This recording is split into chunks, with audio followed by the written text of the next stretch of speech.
Bonjour tout le monde. On a une jolie sac ici, fabriquée à la main en Amérique du Sud.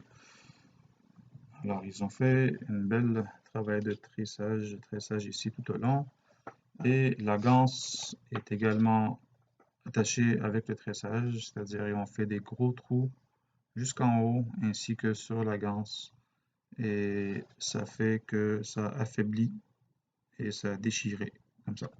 Alors, le travail à faire ici, c'est d'enlever la ganse, enlever le tressage jusqu'ici, l'arrêter à la limite et mettre un renfort par en dessous, couper la ganse ici, la remettre là et le coudre avec la machine à coudre. Alors, le coudre enlevé, on fait juste couper le tressage à l'intérieur.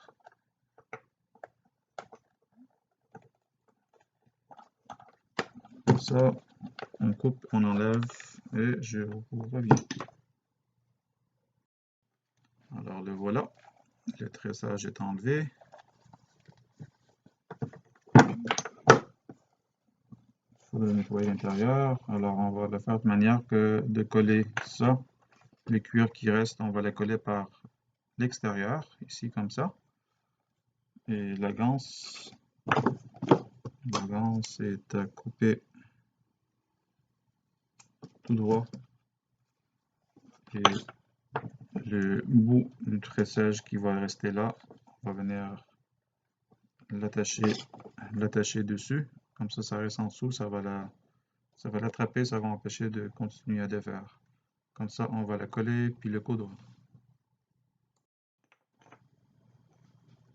Bon, finalement, je vois que il y a eu deux séries de tressage. Il y a eu une série de tressage qui tient la ganse. Alors ça, ça ne sépare pas. Puis il y avait une autre série de tressage qui tient la ganse seulement. Alors on n'a pas besoin de mettre un renfort ici parce que ça s'ouvre pas, ça tient avec le tressage ici. Alors on a juste besoin de coller et le coudre. Alors moins de travail. Alors pour le coller, on prend la colle contact.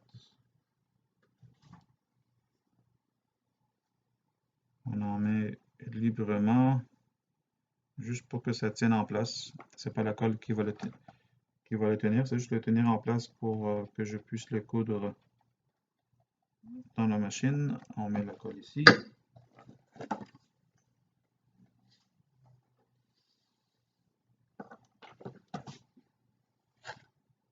On la positionne à l'endroit où on veut la coller, ici. Et on attend que ça sèche pendant une quinzaine de minutes avant de le coudre. Alors le voici, le produit final. On va juste la taper dessus un petit peu pour attirer les cuirs et les coutures. Et ça y est. Alors pour ce travail-là, j'avais estimé à 14 $, mais puisqu'il y a eu, c'était moins compliqué que prévu, on va la changer, on la mettra à 9 $ et la cliente sera très contente. Merci et à la prochaine.